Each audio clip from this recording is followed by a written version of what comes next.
Baik, kita mulai. Assalamualaikum warahmatullahi wabarakatuh. Waalaikumsalam warahmatullahi Hari ini wabarakatuh. kita lanjutkan materi setelah kita sebelumnya memahami bahwa sebuah pengembangan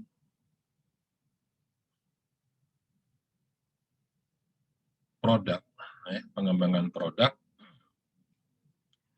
tentu diawali dengan mencari ide. Namun, bukan sekedar ide, tapi kita perlu mencari ide yang dapat diimplementasikan dan memberi nilai lebih, ya, nilai lebih, ada value di sana. Nah, proses mengubah ide menjadi sesuatu yang bermanfaat, itulah yang disebut dengan inovasi. Itulah yang disebut dengan inovasi. Jadi, ukuran manfaatnya itu, ya kebetulan kemarin, hari Kamis kemarin, para dosen di Unsri itu mendapat pelatihan dari Kementerian Riset dan Teknologi, ya, Riset Nasional, mengenai yang namanya PKT, tingkat kesiapan teknologi, ya, dan yang kedua adalah tingkat kesiapan inovasi. Ini bicara tentang riset. Jadi Kementerian Riset dan Teknologi itu selama ini memandang kebanyakan dosen melakukan penelitian hanya sebatas sampai untuk kepentingan akademik saja. Ya. Jadi di level akademia istilahnya itu. Jarang sekali ada hasil penelitian dosen di Indonesia yang mampu memiliki nilai komersial. Nilai komersial. Ya. Diberikan contoh kemarin, misalnya ada seorang profesor ya di luar, ya, namanya Profesor Brown. Dia memikirkan, dia sebenarnya orang kimia, orang teknik kimia. Dia memikirkan bahwa kalau kita terus-terusan makan burger daging, itu berarti kita harus memulai dari memelihara sapinya. Orang bikin burger juga mungkin dengan daging babi. Proses itu tentu lama, mulai dari harus memelihara sapi atau ternaknya, kemudian di luar negeri juga sudah berkembang isu tentang isu lingkungan, ya, isu lingkungan, ya, yang mana pemotongan hewan itu sudah mulai banyak yang mengkritisi dan sebagainya. Karena dia orang kimia, orang teknik kimia, dia berpikir bahwa daging tentunya memiliki molekul. Kalau bisa membuat molekul daging, maka kita bisa bikin daging tanpa harus memelihara hewan atau sampai menyembelih hewan. Nah, gampangnya begitulah. Ya. Daging itu protein. Tentunya bisa dengan mudah dibuat jika kita punya juga bahan-bahan protein lain yang bisa kita atur molekul-molekul proteinnya sehingga menyerupai molekul daging. Jadi dia berpikir dengan cara teknik kimia ketika memandang daging adalah protein. Kita semua tahu bahwa protein ada protein hewani, ada protein nabati yang berasal dari tumbuh-tumbuhan, toh sama-sama protein. Nah, jadi dia memikirkan bahwa bagaimana mengubah protein nabati supaya menjadi seperti daging bentuknya. Singkat cerita, berhasil membuat daging tiruan. Selama ini barangkali kita sebenarnya sudah mulai mengenal ada restoran vegetarian, ya, restoran vegetarian. Di restoran vegetarian juga ada rendang, ya, ada ya macam-macam lah intinya, tapi itu menyerupai bentuknya saja, menyerupai bentuknya. Jadi ada tempe yang diolah sedemikian rupa sehingga dia padat seperti daging, tapi tetap aja tempe gitu loh. Ya, hanya bentuknya saja sehingga dia bisa dibumbui nggak hancur ketika dimasak jadi rendang gitu loh. Paling-paling gitu, hanya dipadat. Ini enggak, memang betul-betul jadi daging bentuknya gitu loh. Nah, daging. Singkat cerita, Profesor Brown ini berhasil membuat daging yang berasal dari tumbuh-tumbuhan. Biasanya orang kita, ya kalau di Indonesia, sudah merasa sukses berhenti di situ, penelitian perguruan tinggi itu berhenti di situ saja, ya, tidak pernah berhasil melanjutkannya. Sehingga ukuran inovasinya, walaupun ada inovasi, tapi belum terlalu bernilai, belum terlalu jelas manfaatnya. Jadi kalau kita berhasil membuat daging di laboratorium, terus so what gitu loh. Karena barangkali sisi manfaatnya belum terasa. Mungkin yang bisa ngerasakan daging itu hanya si profesor itu saja di dalam lab. Atau orang-orang yang ada dalam lab lah, bikin satu atau dua burger, dia potong-potong rame-rame makan. Ya. Tapi belum kelihatan manfaat bahwa tujuan penelitiannya itu menciptakan daging yang barangkali idenya adalah ide lingkungan, ya, sehingga tidak perlu harus menyembelih hewan misalnya. Itu yang terjadi di Indonesia, bahwa inovasi di kita itu sebatas hanya inovasi di laboratorium paling tinggi gitu. Bahwa dalam latar belakang penelitian menyebutkan ada hal-hal alasannya tadi demi misalnya isu lingkungan, tapi nyatanya kalau hanya diproduksi hanya level laboratorium yang nggak terlalu bermanfaat bagi lingkungan manusia, tetap aja ya manusia di luar, maksudnya di luar lab, di luar perguruan tinggi, di luar lingkungan kampus, masih memelihara hewan untuk disembelih gitu loh, untuk dibuat burger, kira begitu. Sekarang bagaimana merealisasikan, ya, kalau dia sudah berhasil membuat daging tiruan dari nabati tadi, tapi betul-betul diimplementasikan sehingga itu dimakan orang banyak di masyarakat. Yang dampaknya pada akhirnya adalah orang di luar tidak lagi menyembelih secara besar-besaran hewan. Isu lingkungan yang dia angkat memang betul-betul terjadi. Di sisi lain, ada keuntungan bisnisnya karena dia bisa jualan ya burger tadi, memperoleh keuntungan dari sana.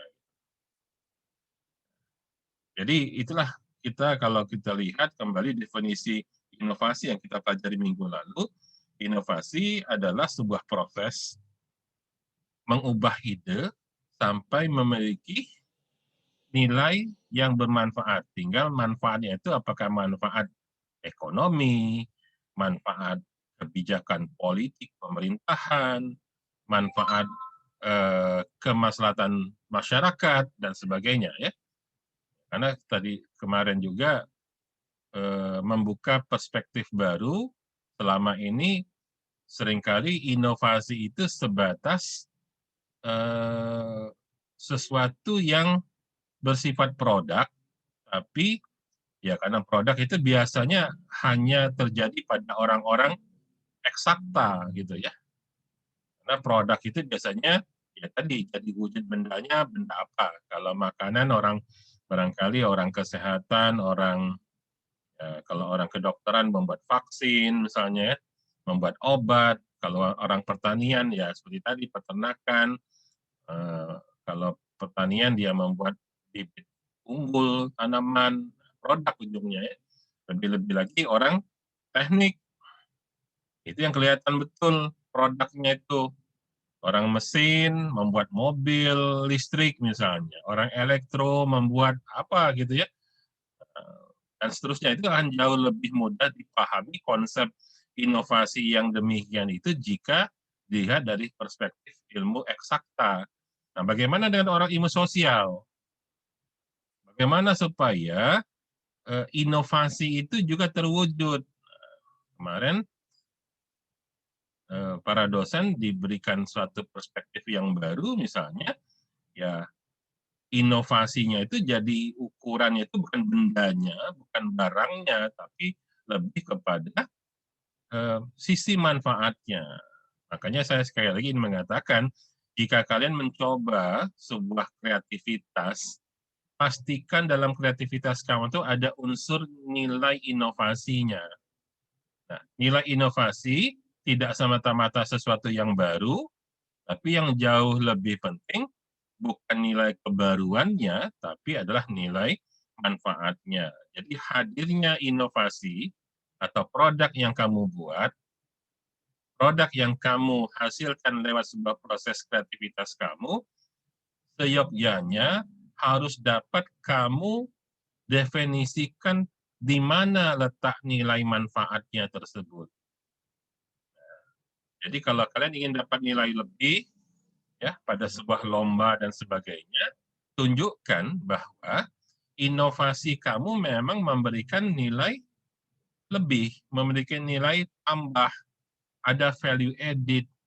Nah, tinggal mau kamu ukur nilai tambahnya itu, value added-nya itu, sisi manfaatnya itu, apakah dari perspektif bisnisnya, atau dari kemaslahatannya, atau apa ya, sehingga banyak yang bisa kita lakukan dari sisi inovasi, bukan hanya sekedar munculnya atau hadirnya sebuah produk baru yang sebelumnya tidak pernah ada.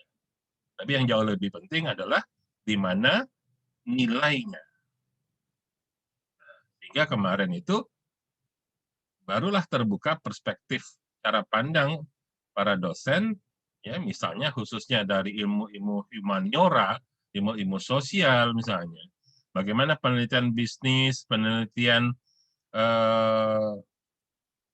sosial politik misalnya kan. Bahkan kemarin ada dosen yang bertanya, dia dosen kedokteran misalnya, tapi sebetulnya bidang ilmunya adalah ilmu gizi. Nah, dia kebingungan selama ini kalau mau bikin proposal riset, bagaimana memberikan apa ya? Karena selama ini gini, kalau di kedokteran itu misalnya yang disebut riset itu jika bisa membuat vaksin, membuat obat dan sebagainya.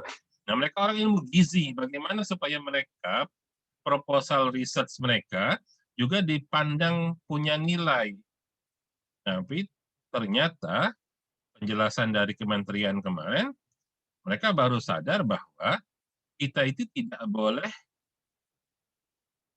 menggunakan kacamata kuda, membatasi ruang lingkup kita sebatas pada bidang keilmuan. Nah, kemarin kebetulan orang kedokteran, ya, orang kedokteran dia spesialis gizi. Nah, dia selalu berpikir bahwa dia harus risetnya di bidang kedokteran. Nah, di situ dia akan kesulitan mencari di mana letak inovasinya.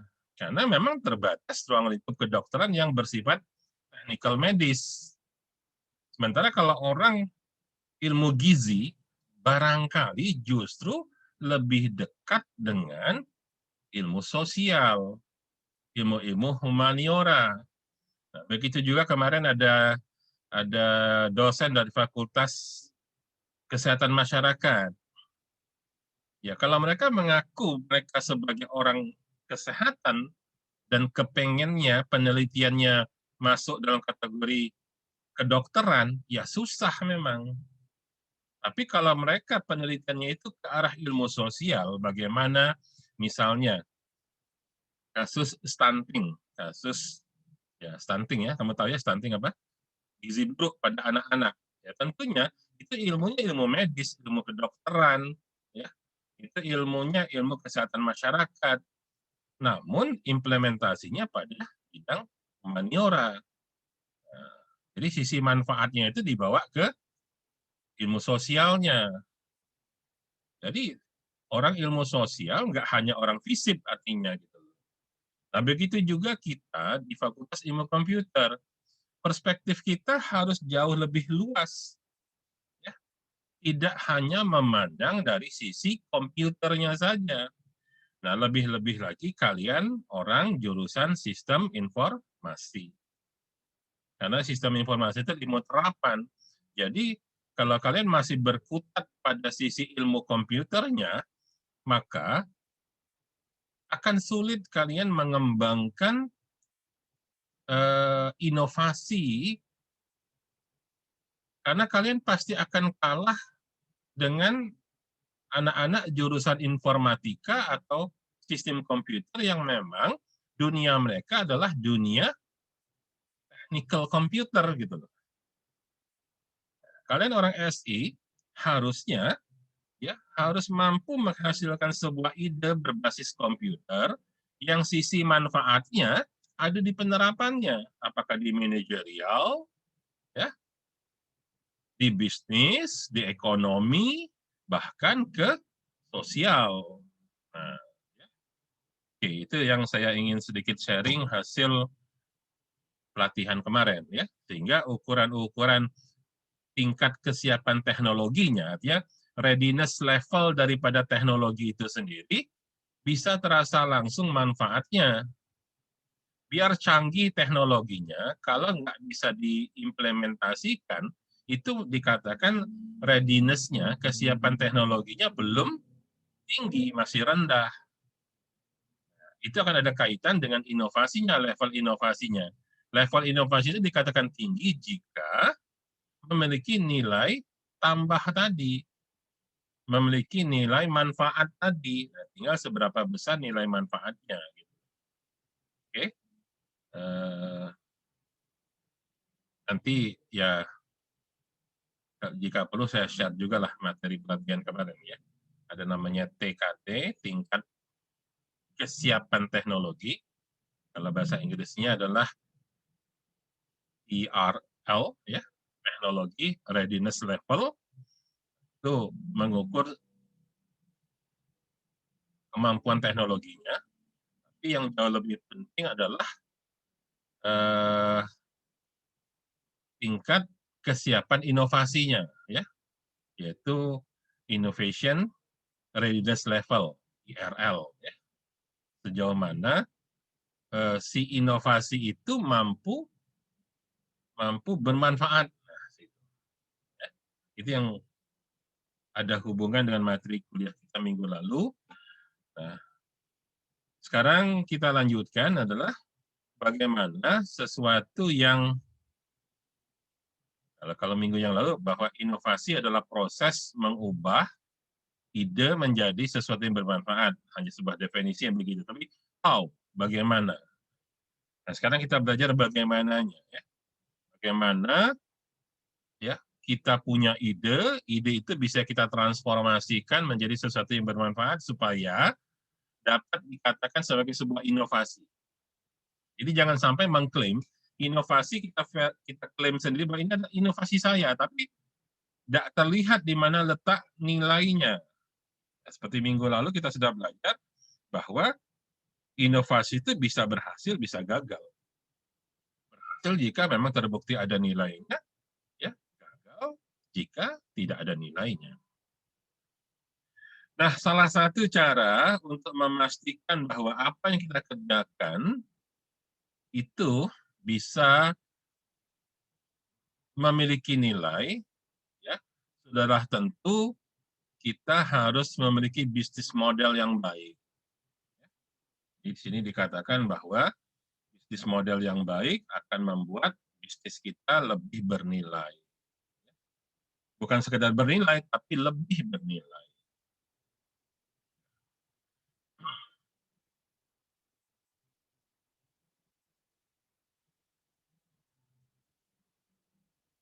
Untuk itu, marilah kita memulai dengan memastikan beberapa hal. Satu, ya, supaya kita bisa membuat bisnis model yang baik, ya. Satu, Anda harus tahu siapa pelanggan Anda. Ya. Anda harus tahu siapa pelanggan Anda. Ya. Jika di pelajaran manajemen pemasaran, ya kebetulan di jurusan SI nggak ada materinya, ya. Kalau di diploma ada mata kuliah manajemen pemasaran. Itu kita pasar itu kita lakukan namanya segmentasi pasar. Ya, kita lakukan segmentasi. Kenapa? Karena pasar sangat luas, market itu sangat luas. Sebenarnya yang mau kita jadikan sasaran yang mana? Maka kita lakukan segmentasi, setelah lakukan segmentasi, kita pilih segmen mana yang mau kita layani.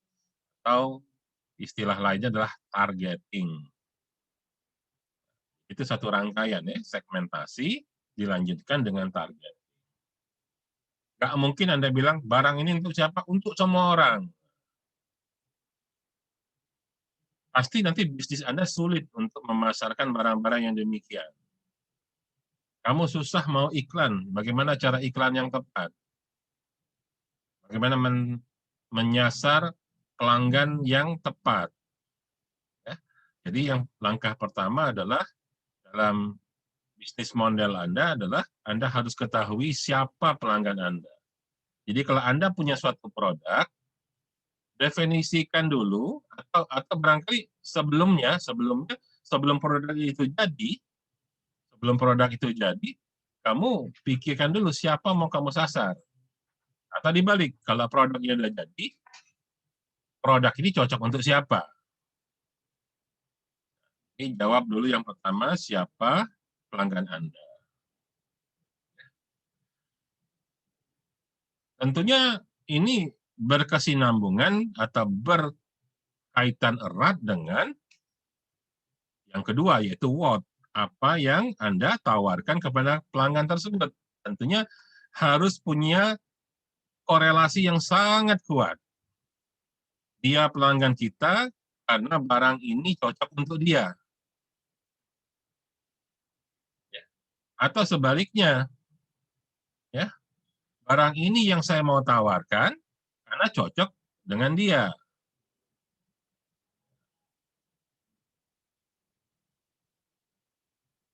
Jadi sebelum memulai yang lain-lain, fokuslah dulu pada dua hal yang pertama ini.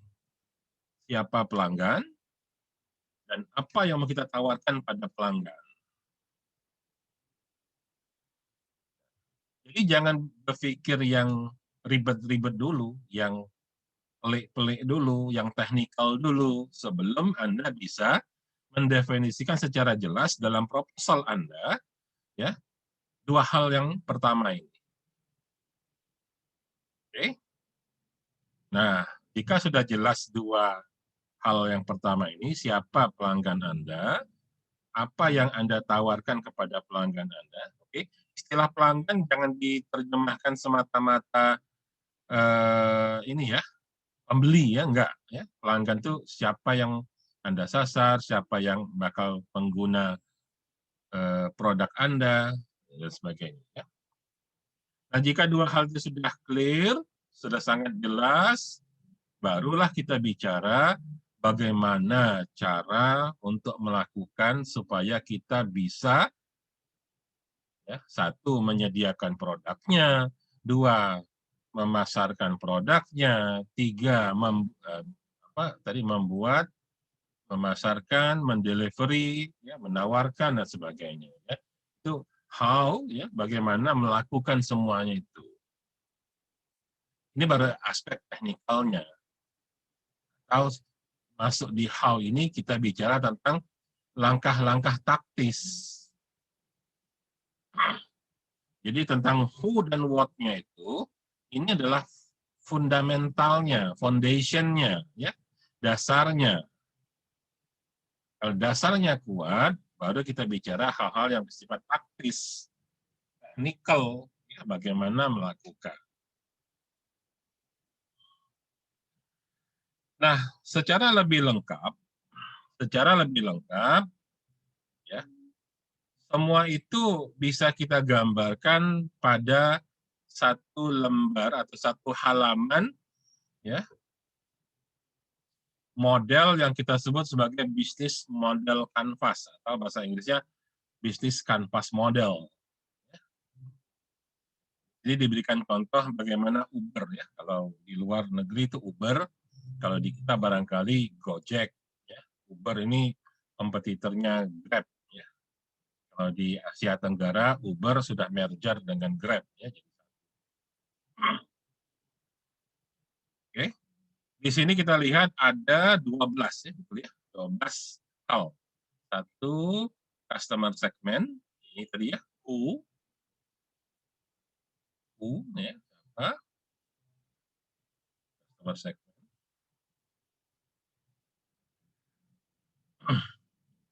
Kemudian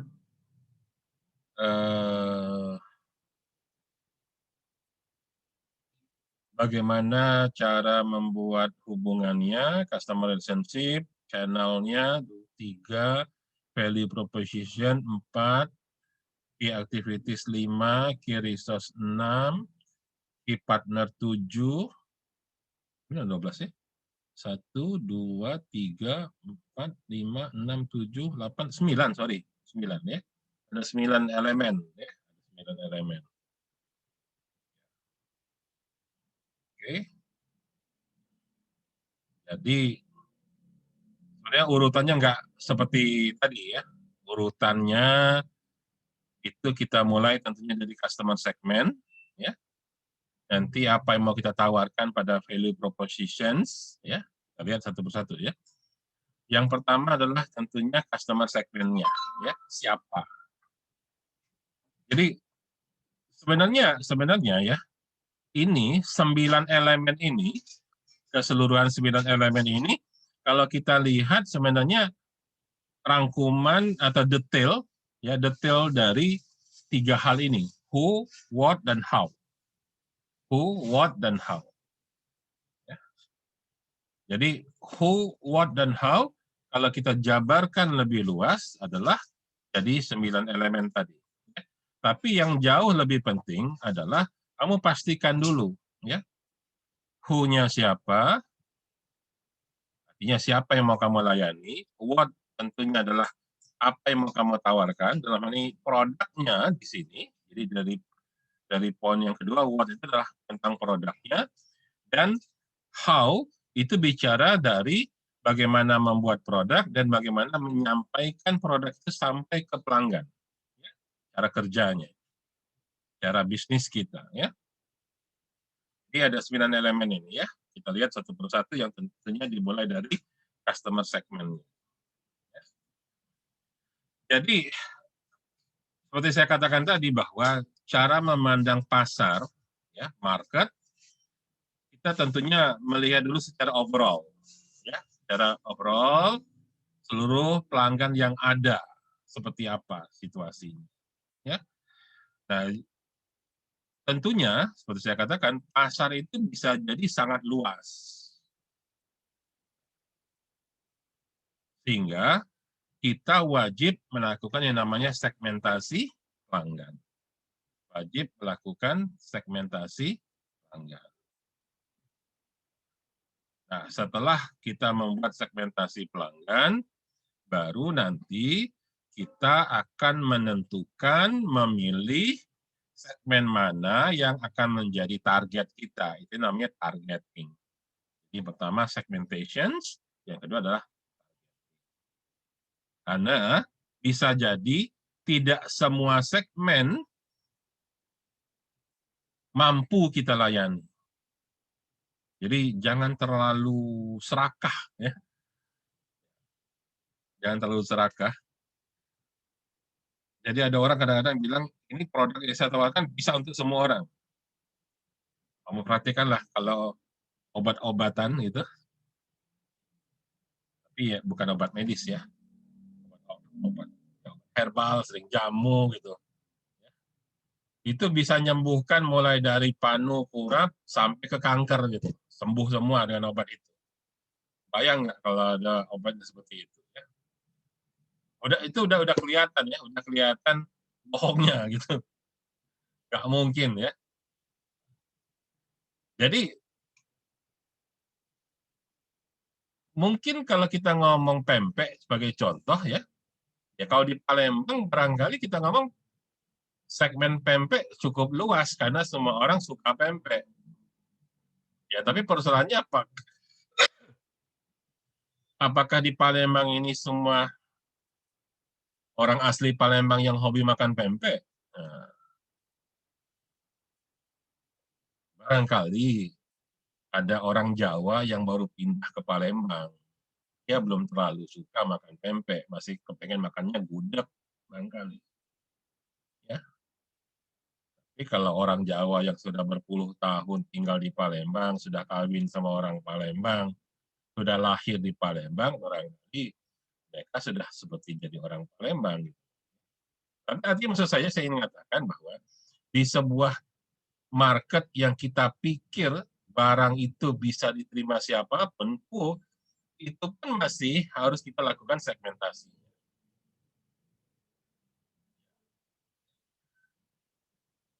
Makanya sekarang di Palembang sudah populer pempek yang dibuat dari ikan tenggiri. Bahkan ikan tenggiri jauh lebih mahal ketimbang ikan gabus. Nah, dulu di Palembang ini ikan gabus jauh lebih mahal daripada ikan tenggiri. Kalau ada yang membuat pempek dari ikan tenggiri, itu adalah pempek murahan. Orang Palembang asli tidak suka makan ikan laut. Karena Palembang asli jauh dari laut. Jadi kalau ada ikan tenggiri datang ke Palembang, yang dikirim dari Bangka, itu kondisinya sudah tidak segar lagi. Sementara ikan gabus pasti segar ditangkap di Sungai Musi. Tapi kenyataannya sekarang, karena penggemar pempek itu sudah bukan hanya orang Palembang asli, maka orang dari luar Palembang jika dikasih ikan gabus yang original, bagi mereka ikan gabus itu pempeknya rasanya amis katanya. Sehingga harus disesuaikan dengan segmen pelanggannya. Ya, kan kita ingin memperluas pasar, nggak mungkin jual pempek hanya untuk orang Palembang original. Berhubung Palembang itu sekarang jadi tempat kunjungan banyak kegiatan dari luar, maka tamu-tamu yang datang ke Palembang juga banyak dan mereka tahu pempek adalah makanan khas Palembang, mereka mau coba. Kalau mereka dikasih pempek original ikan gabus, mereka bilang amis rasanya nggak enak. Tapi kalau disodorkan pempek yang dibuat dari ikan tenggiri, pada umumnya jauh lebih welcome. Jadi perhatikan ya, untuk sebuah kasus pempek aja segmen pelanggannya bisa jadi berbeda. Ini segmen orang Palembang original atau orang luar yang kepengen makan pempek. Belum lagi kita ngomong cuko. Ya. Wong Palembang kalau cuko tidak pedas, sedap. Tapi kalau cuko pedas dikasihkan orang dari Jawa, wah, nyerah mereka makan pempek. Tidak laku pempeknya. Makanya, kalau perhatikan sekarang ada cuko yang kesannya manis. Kalau orang Palembang asli itu pedas dan asam. pedas dan asam. Sekarang perhatikanlah, jarang ada pempek yang seperti itu. Biasanya kapan ada pedas dipisah. Jadi cukanya manis dulu, nanti baru siapa pengen pedas nambah cabai. Dan tidak lagi pakai asam, walaupun namanya tetap cuka. Walaupun pakai asamnya asam Jawa. Ya. Nah, kalau dulu yang saya tahu, kalau orang-orang Palembang generasi dulu ya, yang saya ingat zaman nenek saya masih hidup, ya, jadi cuka itu dibuat dari asamnya itu dari nira. Ya. Oke ya. Jadi pastikan siapa pelanggan kita. Kenali dulu siapa yang bakal jadi target kita. Segmen mana yang mau kita kejar. Ya. Jadi dalam bisnis kanvas model, pertama definisikan siapa pelanggan yang mau kita sasar. Itu yang pertama. Nah, yang kedua, kan tadi di bisnis kanvas model itu nggak urut, ya. Walaupun desain tabelnya seperti ini, tapi cara menjelaskannya nggak seperti itu, ya, nggak urut seperti ini, ya. Jadi yang kedua adalah value proposition. Jadi customer segment adalah siapanya, who. Value proposition adalah what-nya. Jadi apa yang mau kita tawarkan? Value proposition maknanya adalah ya, penawaran, nilai. Penawaran nilai. Jadi value proposition, ya, kita harus bisa menjelaskan ya, apa yang unggul, apa yang istimewa.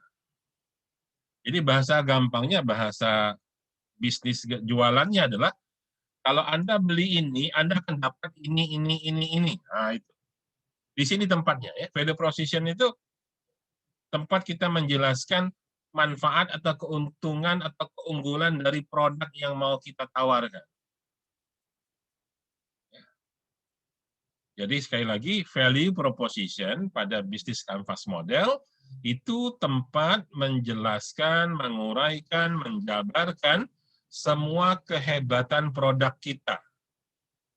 Ya. Atau bahasa lainnya, jika Anda beli barang saya, keuntungan yang Anda dapat adalah sebagai berikut. Iming-imingnya ada di sana. Iming-imingnya ada di situ. Keunggulan layanan, apa saja poin-poin yang dapat mendatangkan manfaat, dan sebagainya. Ya. Jadi sekali lagi, setelah Anda tahu betul siapa customer yang akan Anda tawarkan, yang kedua adalah apa yang Anda mau tawarkan. Di mana letak kehebatannya? Apa manfaatnya? Tunjukkan alasan kenapa saya harus beli dengan Anda. Nah, itu. Ini yang sering kali lupa. Kamu perhatikan di contoh-contoh proposal, ini yang banyak lemah. Kalau customer segmen tadi, kalaupun ada, biasanya ngarang. Kamu perhatikanlah semua proposal-proposal yang ada contoh itu. Ngarang mereka itu. Mereka sendiri nggak jelas, ngambang kalimatnya. Siapa customer segmen mereka itu? Kalaupun ada 1-2 orang yang bagus dalam beberapa paper itu, ya. Tapi sebagian besar yang lain, siapa customer-nya, kebanyakan ngarang. Nah, lebih-lebih lagi ketika menyampaikan value proposition-nya tidak jelas. Nah, jadi tolong perhatikan poin kedua, value proposition ini, Anda harus mampu meyakinkan si pelanggan tadi bahwa produk yang mau Anda tawarkan atau inovasi, kreativitas yang Anda coba usulkan proposalnya adalah sesuatu yang valuable, sesuatu yang punya nilai.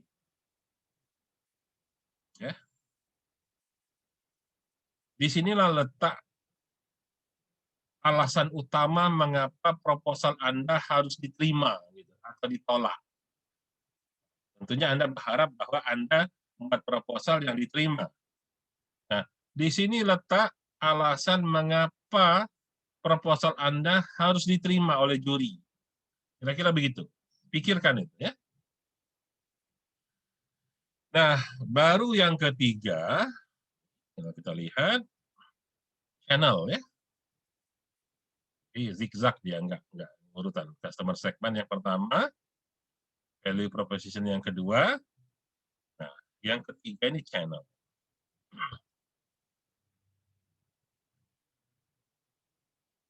Channel adalah saluran tempat Anda dapat menyalurkan, menyampaikan, mendistribusikan semua apa yang Anda iming-imingi di value proposition tadi kepada pelanggan. Jangan lupa ya, ini bukan iklan, ini bukan saluran promosi saja.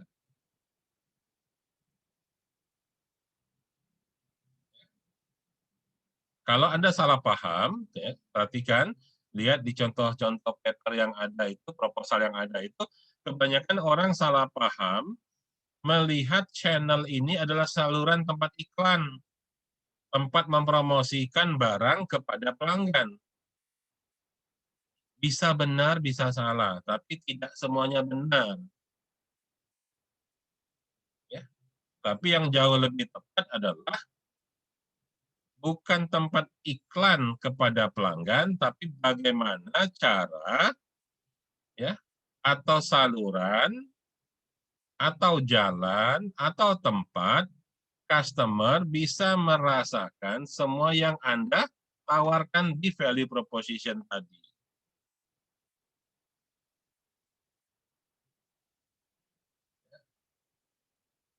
Sebagian memang betul saluran iklan, bisa.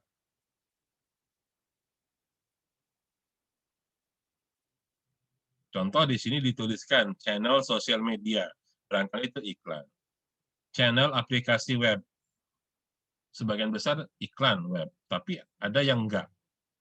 Misalnya, kita masuk web sebuah produk, kemudian di aplikasi webnya ada tempat uji coba. Saya mau jualan aplikasi. Saya mau jualan aplikasi. Aplikasi apa contohnya? Aplikasi apa ya?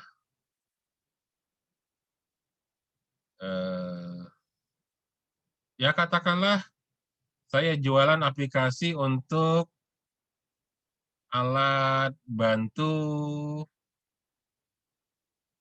apa namanya nih?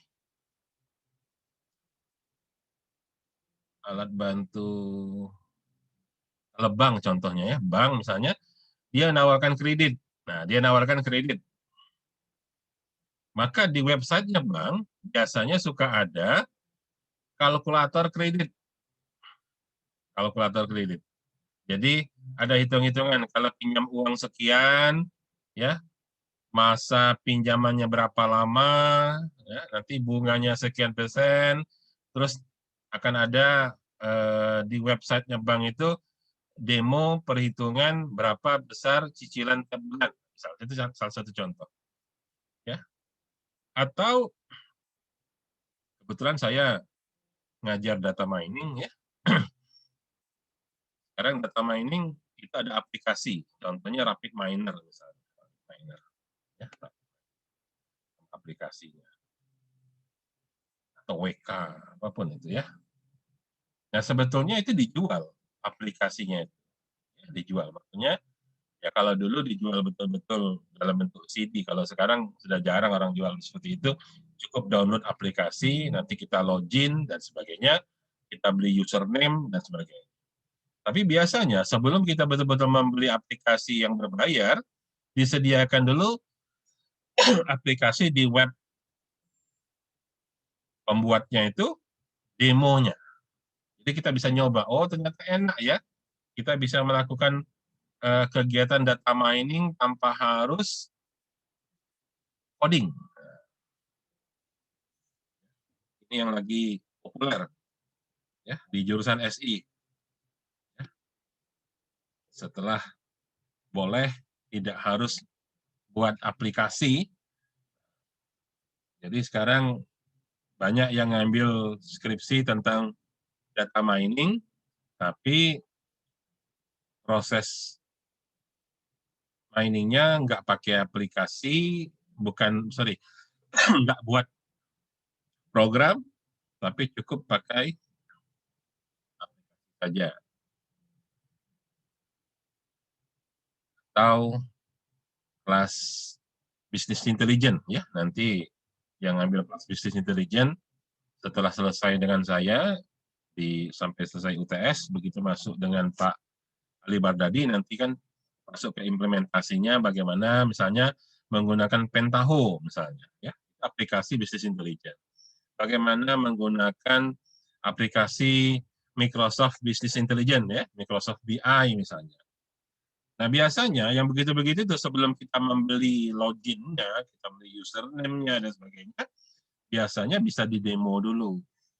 Ya, kita download demo. Ada lagi aplikasi Info misalnya, itu juga dikasih demo, dikasih trial sebulan misalnya, ya. Berarti di situ ada saluran, ada channel tempat si pelanggan merasakan value proposition-nya. Nah, itu. Jadi sebelum dia betul-betul membeli, dia bisa icip-icip dulu.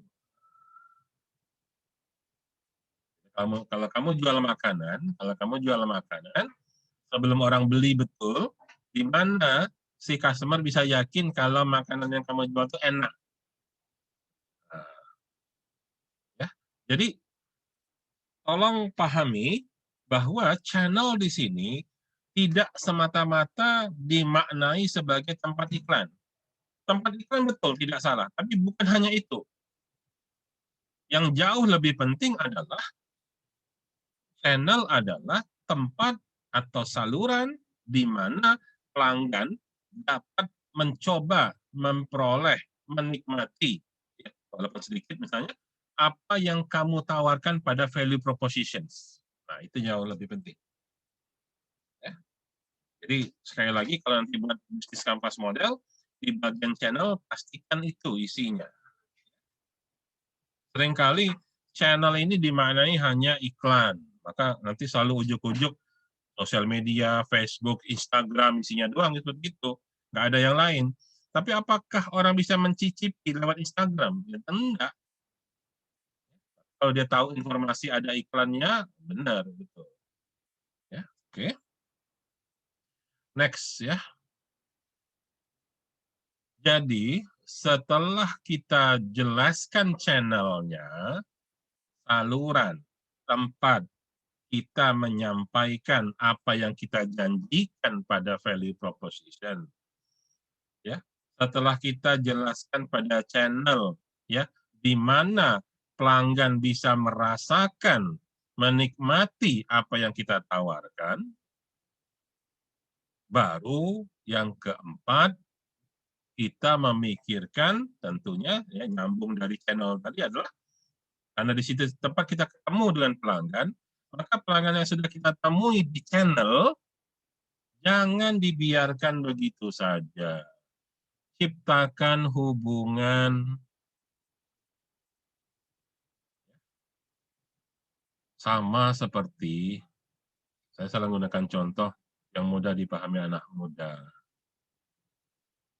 Ini cowok nih, ada cewek yang kamu taksir, jelas nih, customer kamu jelas, ada cewek mana yang kamu jadikan sasaran, yang mau kamu tembak. Ini ada cewek yang kamu taksir, ya, bodinya kamu cocok, sifatnya kamu suka, ya. Lebih-lebih lagi kalau sudah diperkenalkan dengan orang tua kamu lihat, ibu kamu juga suka sama tuh cewek. Nah, ketika kamu nembak dia, tentunya harus kamu janjikan sesuatu. Kalau jadi pacar kamu, atau jadi suami kamu, atau jadi istri kamu, apa yang kamu janjikan? Itu value proposition. Persoalannya adalah, kamu bisa ketemu nggak sama dia? Ada nggak channel-nya? Ada nggak channel-nya? Nah, kalau sudah bisa ketemu, ada channel-nya, ada saluran tempat kamu bisa menyampaikan value proposition kepada dia, maka selanjutnya jaga hubungan tersebut. Nah, begitu juga dengan bisnis. Kalau pelanggan sudah sampai ke kondisi bisa menikmati apa yang kamu tawarkan pada value proposition, pastikan kamu ikat dalam sebuah hubungan yang kuat. Customer relationship, customer engagement, customer bonding, apapun istilahnya. Ya. Ikat dia. Buat ikatan yang kuat. Persoalannya adalah, seringkali kita itu, ya, kalau ada contoh tadi, cowok ketemu cewek, cewek ketemu cowok, nawaitunya ketika mencoba mendekati kuat, tapi begitu sudah ketemu, nggak bisa menjaga ikatan. Nah, itu yang susah. Ya. Berapa banyak, nggak tahu lah, wallahu a'lam, saya generasi kalian ini seperti apa kondisinya, kan saya nggak pernah tahu. Ya. Berapa banyak orang berusaha mendekati, ya, cowok mendekati cewek atau cewek mendekati cowok, tapi begitu sudah ada hubungan, nggak bisa menjaga. Ya. Dulu zaman pacaran bukan main untuk merebut hatinya. Begitu sudah nikah, 3 bulan cerai. Berapa banyak yang seperti itu?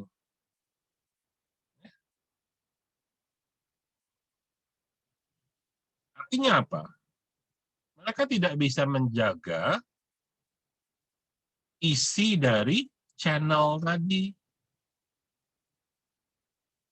Jadi, customer relationship ini adalah konten dari channel. Bagaimana kita memaintain channel tersebut supaya apa yang kita tawarkan pada value proposition tetap selalu mengalir ke customer.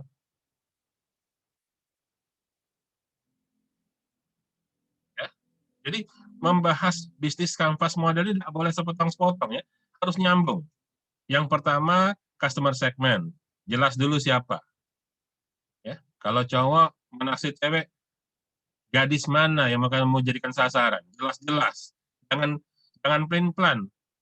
Ini kadang-kadang bingung. Ada 3 gadis, tiga-tiganya ditaksir semua, serakah namanya. Memang kamu mampu ngambil tiga-tiga. Kalau mampu silahkan sih. Islam boleh sampai 4. Tapi masalahnya mampu nggak? Saya nggak bahas tentang masalah mampunya, ya. Masalah boleh ya boleh saja, tapi kalau mampu. Gitu. Jadi kalau sudah jelas mana yang dijadikan sasaran, kejar tuh target. Sampaikan pada dia apa yang kamu propose, apa yang mau kamu tawarkan. Itu namanya value proposition, poin kedua. Poin ketiga adalah channel. Pikirkan saluran tempat apa yang kamu tawarkan tadi bisa dinikmati oleh pelanggan. Lewat jalan mana? Lewat saluran mana? Kalau sudah ada salurannya, pastikan salurannya selalu bagus.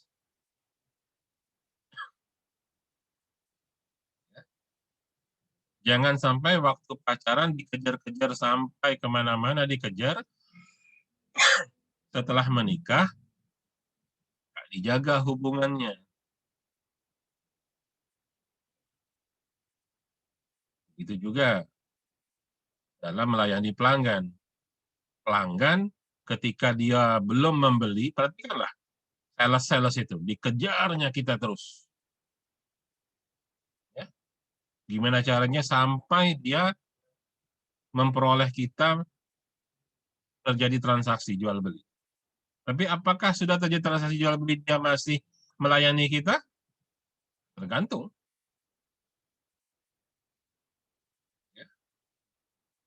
Jadi pastikan bagaimana kamu menjaga ikatan dengan customer. Jangan sampai dia beralih ke lain hati. Rasa gampangnya begitu. Jadi, kalau orang sudah membeli barang, barangkali 3 hari kemudian ditelepon atau dikirim WA, bagaimana Bapak? Apakah bagus barangnya? Apakah ada masalah saat instalasi? Ya, bagaimana? Apa mau nambah lagi? Misalnya, ya. Misalnya kita baru membeli produk standar misalnya. Apakah Bapak mau upgrade ke level yang lebih tinggi? Nah, misalnya. Jadi nanti kalau dalam bahasa CRM ya, nanti semester 7 kalau tidak salah mata kuliah CRM, Customer Relationship Management, nanti ada dikenal istilah apa namanya nih? Jadi lupa.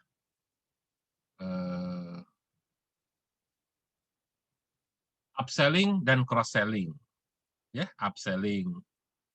Upselling itu nambah volume penjualan, mau beli lagi, mengulang lagi. Cross-selling, tadinya beli barang satu, sekarang mau nambah barang yang lain apa enggak. So, upselling, cross-selling. Akibat kita menjaga hubungan dengan pelanggan. Ya. Oke, ya, itu tolong diperhatikan.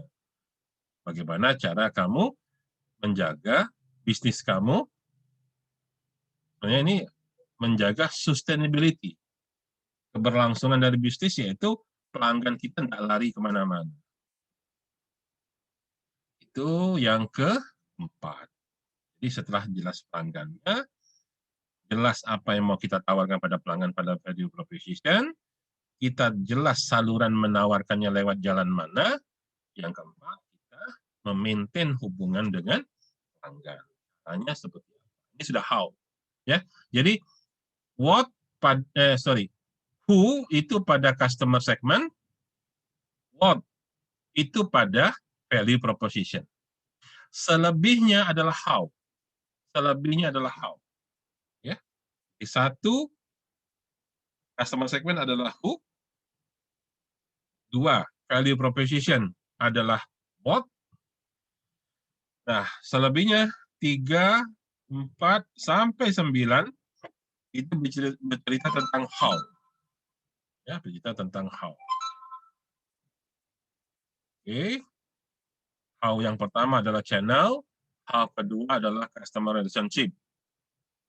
Yang keempat pada keseluruhan.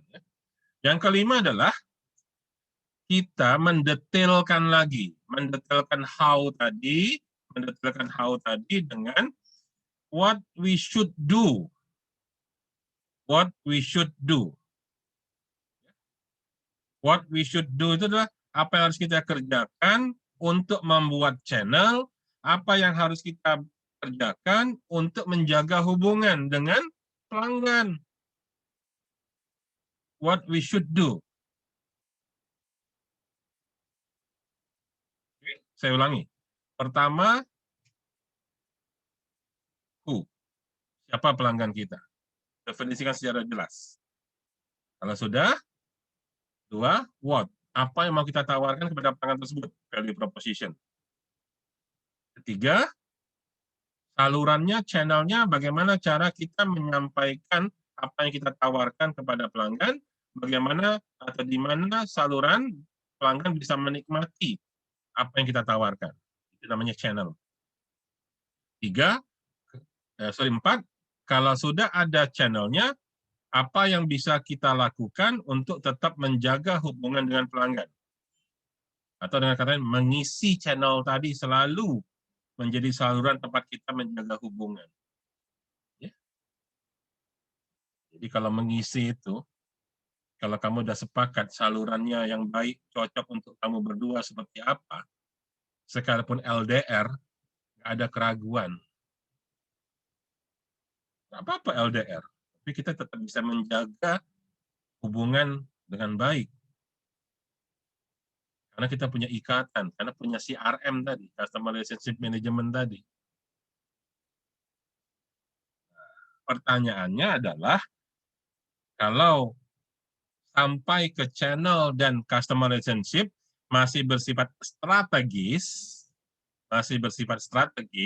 ya, maka taktisnya atau pertanyaan yang lebih detailnya adalah bagaimana cara membuat channel, bagaimana cara memaintain hubungan dengan pelanggan, itu yang kita sebut sebagai key activities. Kegiatan-kegiatan kunci. Namanya juga kegiatan kunci, artinya apa? Tidak boleh tidak harus ada kegiatan ini. Oke? Jadi kamu harus bisa menguraikan pada elemen kelima dalam bisnis canvas model, yaitu apa yang harus kamu lakukan. What you should do supaya bisa membuat channel, supaya bisa menjaga ikatan dengan pelanggan, supaya bisa merealisasikan apa yang kamu tawarkan pada value proposition, supaya bisa memuaskan pelanggan dengan produk yang kamu tawarkan. Ya, ini penting. Activity.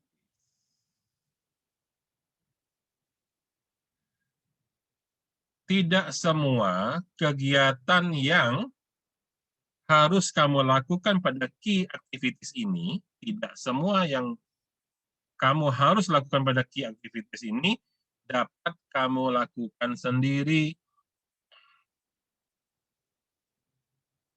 Tidak semua. Mengapa?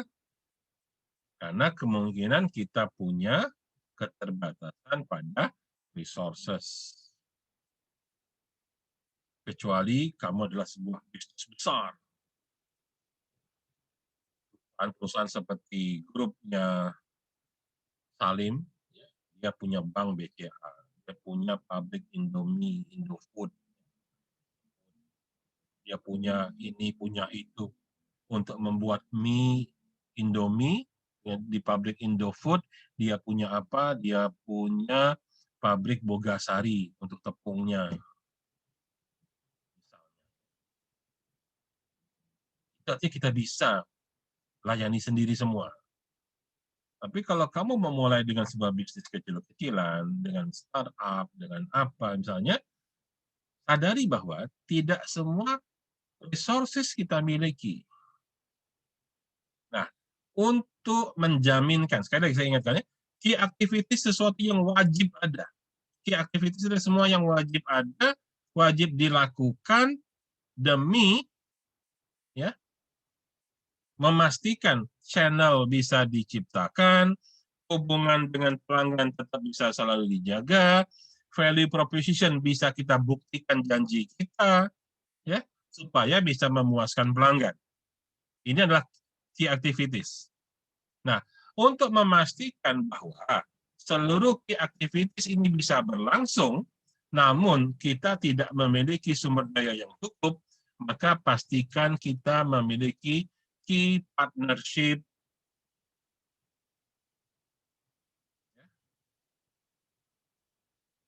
Kita pastikan key partnership.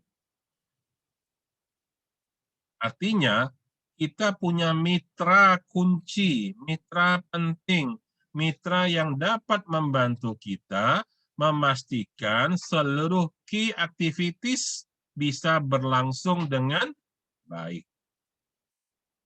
Ya. Apapun, silahkan dijabarkan pada key partnership semua pihak-pihak eksternal. Ya. Kata kuncinya adalah pihak eksternal. Pihak di luar organisasi kita. Ya. Di luar perusahaan kita yang artinya tidak dapat kita kelola sendiri. Tapi kalau itu tidak dijalankan, maka key activities-nya akan terganggu. Ya. Itu namanya key partnership. Kamu harus menjabarkan. Kalau key partnership-nya kosong, atau kalaupun ada cuma sedikit aja 1-2, bermakna seluruh key activities yang lain semuanya kamu kerjakan sendiri. Oke? Ini pastikan apa yang menjadi key partnership Anda. Ya. Tadi saya katakan bahwa resource ini sejalan, ya. Kalau key partnership, kita pastikan kita punya mitra yang akan membantu kita. Karena kita tidak punya resource yang cukup. Maka kamu harus pastikan resource yang kamu butuhkan apa saja. Jadi di sini di bagian key resource harus kamu jabarkan sedetail-detailnya dalam rangka menciptakan produk yang mau kamu tawarkan pada value proposition, dalam rangka menciptakan channel yang kamu janjikan sebagai saluran untuk menyampaikan value proposition, dalam rangka tetap menjaga hubungan dengan pelanggan, supaya pelanggan selalu puas. Kamu punya key activities. Bagaimana key activities itu bisa berjalan? Tentunya semuanya itu membutuhkan sumber daya, baik sumber daya manusia, sumber daya peralatan atau mesin, sumber daya keuangan, sumber daya bahan baku, apapun itu harus kamu jabarkan di sini. Sekalipun barangkali nanti akan ada sumber daya internal dan sumber daya eksternal. Termasuklah tadi kemitraan tadi bisa kita juga katakan sebagai resource, ya, tapi dia resource yang ada di luar. Tapi dia menjadi mitra kita tetap. Ya, jadi kalau key partnership itu untuk membedakan di pihak luar siapa yang tempat kita memiliki ketergantungan. Bahasa sederhananya adalah jika key partnership kita banyak, lebih-lebih dominan, artinya internal kita sedikit dan kita hidup sangat tergantung kepada pihak luar. Itu perlu jadi pertimbangan. Karena akan hubungan dengan berikutnya, yaitu kita butuh yang namanya supplier. Ya. Setelah key partnership, key resource, ya, kita akan bicara dengan supplier tadi key partnership, ya. Kita akan bicara tentang cost dan revenue, ya. Yang terakhir, yang ke-9 cost dan revenue, ya. Nah, sekali lagi, ya, key partnership, key resource. Nah, jika resource-nya masih didominasi pada external resource, tentunya akan ada hubungan dengan cost. Ya, akan ada hubungan dengan cost. Semakin besar cost, ya, maka kita punya kewajiban untuk ngejar revenue yang jauh lebih besar. Karena untuk menutupi cost. Oke. Ya. Jadi, sekali lagi, ketika kita membuat perhitungan revenue dengan cost, ya, revenue stream sama cost structure, tentunya kita harus kembali kepada kalau di partnership mana yang internal, mana yang eksternal. Key resource kita. Ya. Kalau dia di luar, tentunya biayanya jauh lebih besar. Atau sebaliknya, ya, saat kita mau perhitungan cost sama revenue, ya, misalnya, kita nggak bisa terlalu banyak berharap di revenue misalnya. revenue-nya memang bisnisnya nggak terbesar-besar banget. Maka tentunya jangan banyak cost. Misal, kita punya bisnis yang ternyata daripada merekrut karyawan tetap, kenapa nggak jadi outsourcing saja? Ya, maksud saya gini, tidak selalu resource eksternal itu buruk. Juga tidak selalu resource internal menguntungkan. Ya. Kalau bisnis kamu belum stabil, misalnya lah ya, misalnya begini, yang di kampus Indralaya pasti sering lihat kan, termasuk yang di Bukit juga sih, ya. petugas ini kebersihan kampus itu, office boy kita itu, ya. Kalau dulu tukang bersih-bersih di kampus itu karyawan Unsri kalau dulu. Kamu bayangin, kalau karyawan Unsri, berarti dia harus digaji, ya selain digaji, ada tunjangan kesehatan, BPJS yang harus dibayar, kemudian kalau mereka pensiun, harus ada duit pensiun. Kebayang nggak? Ya, kerjanya cuman bersih-bersih halaman, nyapu, bersih WC, dan sebagainya. Sekalipun itu golongannya kalau dia PNS, golongan 1 misalnya. Ya, kalau mereka masih kerja. Tapi kalau mereka sudah pensiun, gaji pensiun tetap harus dibayar. Walaupun mereka sudah tidak bekerja lagi. Itu menjadi biaya, jadi cost. Sekarang kita lihat, yang kerja itu sekarang adalah outsourcing. Daripada bahwa kebersihan kampus penting, itu bagian dari key activities yang harus kita lakukan demi menjanjikan kepada mahasiswa bahwa ya, value proposition-nya, jika Anda kuliah di kampus Unsri, kampusnya adalah kampus yang bersih.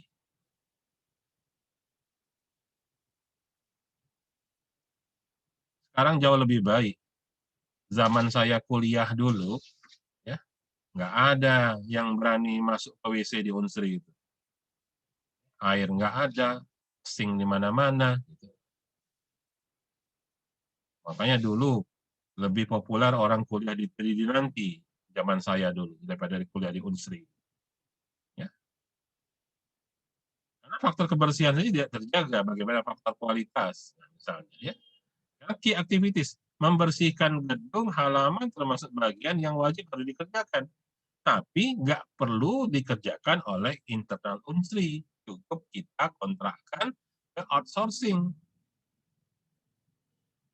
Sementara pegawai, perusahaan yang kita outsourcing itu tentunya revenue nggak besar-besar banget. Cuman, iyalah katakanlah biaya untuk kebersihan berapa sih kontraknya gitu loh.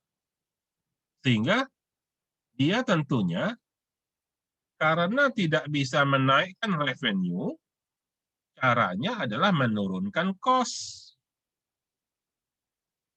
Caranya tentunya menurunkan cost. Ya.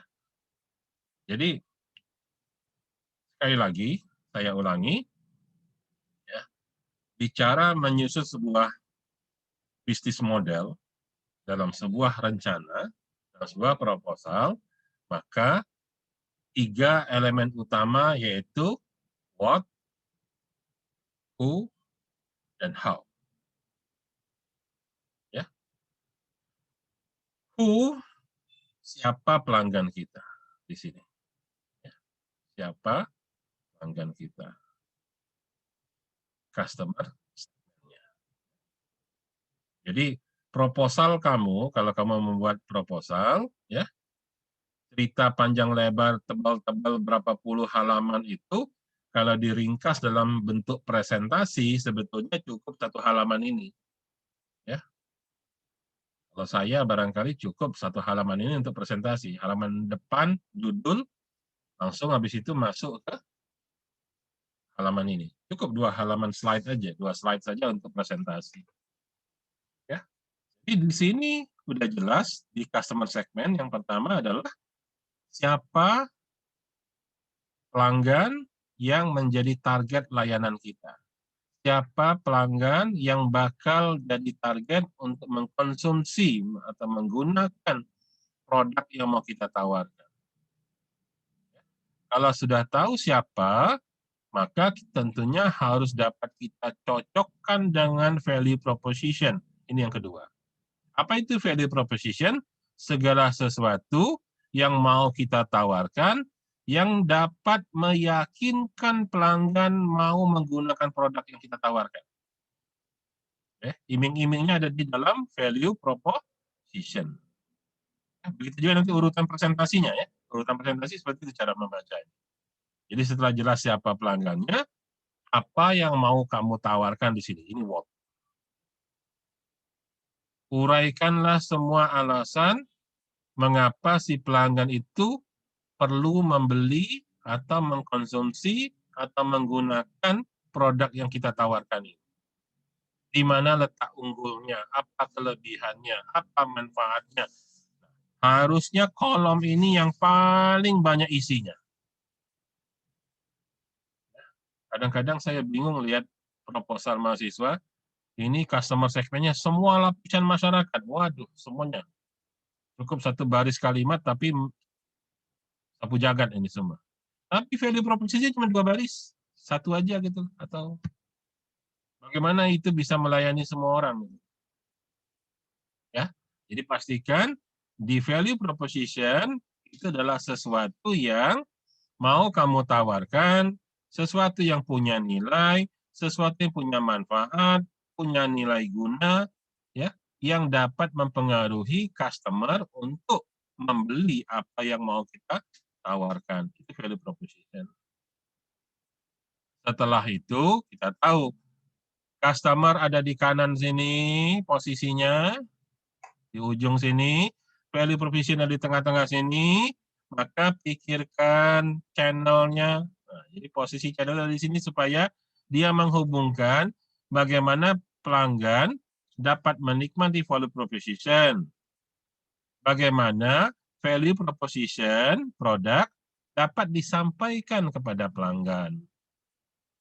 Ini adalah saluran 2 arah. Nah, kalau tercipta saluran, maka pasti ada hubungan dengan pelanggan. Pastikan kita punya cara memaintain hubungan pelanggan. Itulah disebut dengan customer relationship. Ya, ini poin keempat di dalam bisnis kanvas model. Ya, yakinkan kita punya ikatan yang kuat di sini. Nah, dalam rangka menciptakan produk yang mau kita tawarkan, dalam rangka menciptakan saluran, dalam rangka menyalurkan produk kepada pelanggan, dalam rangka menjaga hubungan dengan pelanggan, maka harus ada hal-hal yang dilaksanakan. Itu disebut key activities. Ya, jadi di key activity ceritakan secara lengkap bagaimana menciptakan produknya, pakai apa aktivitasnya, bagaimana menciptakan channelnya, apa aktivitasnya, bagaimana menjaga hubungan, ceritakan aktivitasnya. Itu key activity. Key activities sudahlah tentu tidak semua bisa kita kerjakan sendiri, tapi wajib dikerjakan.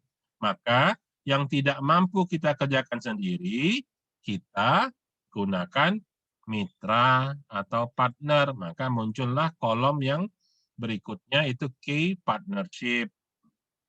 Mengapa di sini lebih panjang daripada key activities? Karena biasanya bisnis kanvas model, ya, format seperti ini digunakan di level startup, di level perusahaan-perusahaan yang baru berdiri. Sudahlah tentu banyak hal yang belum bisa dikerjakan sendiri, masih mengundang mitra atau partner. Maka ini biasanya panjang, banyak. Ya, sekali lagi ya, value proposition ini panjang kenapa? Memang sebenarnya banyak yang bisa kita tawarkan. Key partnership kenapa ini panjang? Karena biasanya juga ini banyak memang. Ya, karena ini biasa modal ini dipakai oleh startup.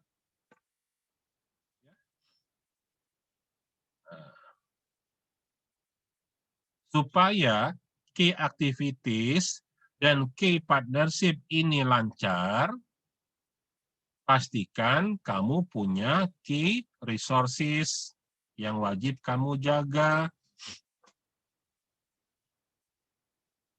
Apa sumber daya yang harus kamu jaga?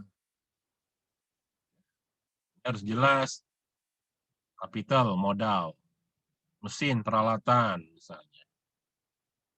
Kita punya mesin, tapi tidak punya mitra untuk maintenance mesin. Nah, misalnya. Kapan rusak, siapa yang perbaikan mesin itu? Kebayang nggak, kamu punya pabrik, tapi kamu nggak punya mitra untuk memperbaiki pabrik. Kalau rusak, maka harus punya key resources. Kamu punya restoran, misalnya, kamu punya restoran. Bahwa di restoran itu, demi memuaskan pelanggan, kamu kasih AC supaya dingin restorannya. Sederhana aja. Namun, ketika AC di restoran kamu rusak, kamu tidak tahu tukang servisnya ada di mana. Wah, maka seketika restoran kamu panas, bubar tuh pelanggan. Simple nampaknya.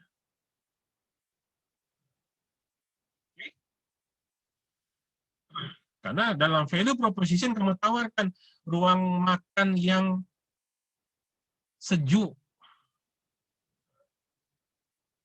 ruang makan yang nyaman, dilengkapi dengan AC. Ya, malah sekarang misalnya restoran atau hotel, kalau hotel udah lama sih, sekarang mulai merambah restoran. Restoran itu menyediakan ruang rapat sekarang. Karena nyari orang makan aja susah sekarang. Maka dia harus ngundang orang rapat di ruangan itu. Nanti mereka rapat, pesan makan gitu. Ya. Maka ruang makan itu nggak cuma ada AC, harus ada proyektor, harus ada infocus. Atau sekarang orang udah mulai pakai TV, karena TV digital sekarang sudah mulai. Sudah HDMI rata-rata komputer, nggak lagi pakai infocus. Itu kalau infocusnya rusak, TV digital layar besarnya itu rusak, orang nggak bisa rapat, nggak bisa presentasi di situ, siapa perbaikan? Nah, itu key partnership. Jangan dikira restoran cuman yang kamu butuhkan adalah tukang masak. Enggak. Artinya kamu nggak menawarkan ruang pertemuan yang nyaman. Kamu hanya bilang yang kamu tawarkan makanan yang nikmat. Memang sih, kalau hanya makanan yang nikmat, biasanya justru makanan panas-panas itu nikmatinya di ruangan yang nggak perlu AC, biar orang makannya sambil peluh keringatnya netes-netes gitu loh. Itu malah nikmat. Tapi tergantung kembali lagi value proposition apa yang kamu tawarkan. Kalau dalam value proposition, ada yang ditawarkan di sini adalah ruangan yang nyaman, ruang rapat yang excellent, dan segala macam. Tentunya tidak hanya makan. Ya. Nah, yang tidak hanya makan, tentunya bukan keahlian kamu, karena keahlian kamu adalah food and beverage, makanan. Sehingga butuh partnership dari pihak eksternal. Nah, sehingga itu menjadi resource kunci. Tinggal resource-nya ada di internal atau resource yang ada di eksternal. Kalau key resource-nya adalah ini restoran, maka satu barangkali untuk key activities makanan yang makanan yang enak, tentunya key partnernya atau key resource-nya adalah chef yang handal. Ya. Namun kalau dalam value proposition ada dijanjikan kenyamanan ruangan, kelengkapan alat-alat untuk presentasi, untuk rapat, dan segala macam, ya tentunya ya key resource-nya adalah tenaga teknis. Bayang nggak kalau di sebuah restoran dipakai untuk ruang rapat, ya misalnya, namun tiba-tiba sound system-nya rusak. Sementara nggak punya orang yang ngerti sound system. Nah, ini harus dijabarkan secara lengkap. Nah, akhirnya konsekuensi dari satu, customer segment, dua, value proposition, tiga, channel, empat, customer relationship, lima, key activities, enam, key partner, dan tujuh, key resources. Konsekuensinya adalah berapa biaya yang harus kamu keluarkan. Itu cost structure dan juga akan menghasilkan berapa revenue stream. Ini yang saya sering temukan dalam banyak proposal yang saya jadi juri, yaitu ketika menyusun anggaran, itu ngarang semua. Nggak punya dasar. Alasannya apa membuat anggaran biaya sekian, dari mana datangnya keyakinan akan dapat penghasilan atau revenue sekian. Ya, enak aja dia kali, tambah kurang kali bagi, pokoknya intinya tiba-tiba dia bilang, jika bisnis ini dilaksanakan, maka dalam 1 tahun akan memperoleh keuntungan 5 miliar. Jadi, saya katakan bahwa poin ke-8, cost, dan 9, revenue, adalah konsekuensi. Konsekuensi itu makna, dia hanya merupakan impact atau dampak akibat dari nomor 1 sampai nomor 7. Bukan di karang tersendiri. Yang nggak ada relasinya, nggak ada hubungannya dengan semua yang nomor 1 sampai nomor 7. Yang paling sederhana lah, ya nggak usah ngomong yang ribet-ribet. Yang paling sederhana lah, siapa pelanggan kamu? Pelanggan kamu ada di kelas ekonomi kelas mana? Kelas atas, kelas menengah, atau kelas bawah? Pelanggan kamu itu pelanggan yang kira beli barang harga 5.000, dia bilang mahal apa murah?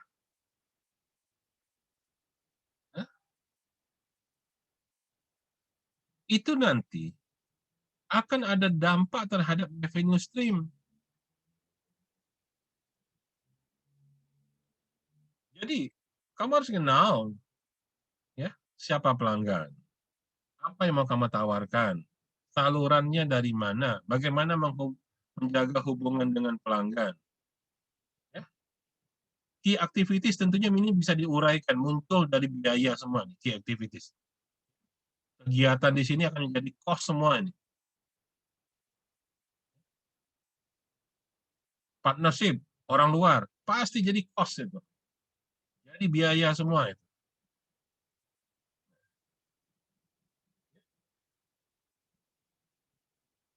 Revenue ini tentunya akan datang dari pelanggan. Pelanggan kamu rela nggak bayar sekian harganya untuk barang yang dinikmati pada apa yang kamu janjikan pada value propositions. Jadi silahkan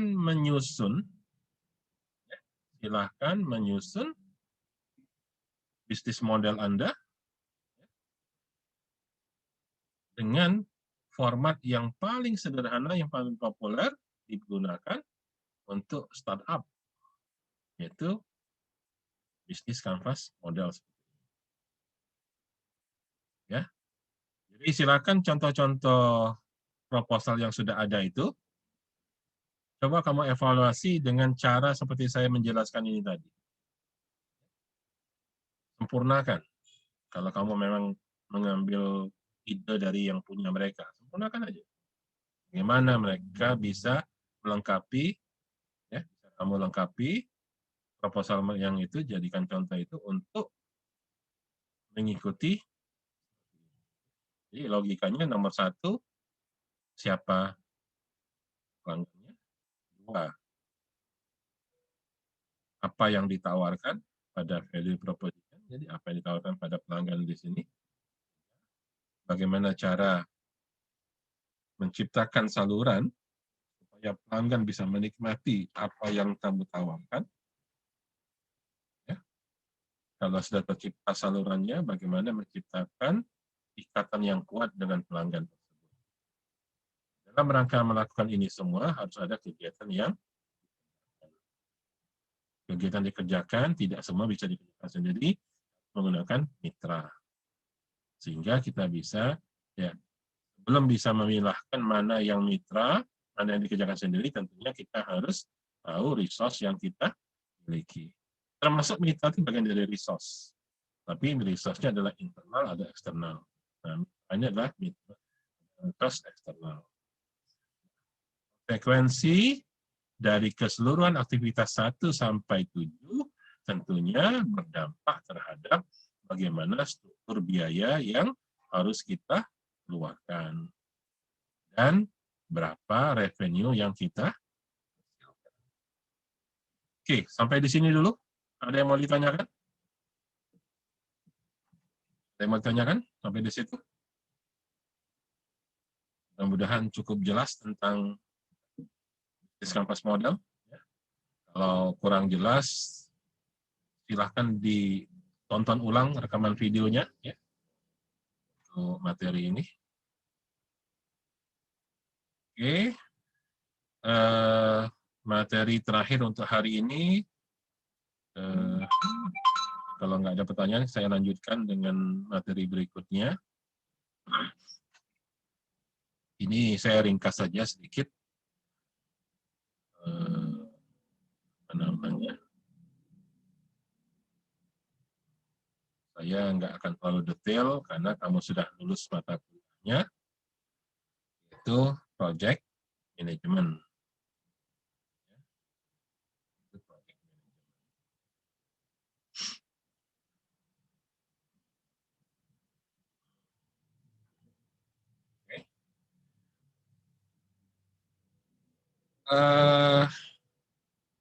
Good products comes from good design. Barang yang bagus datang dari desain atau rancangan yang bagus. Tapi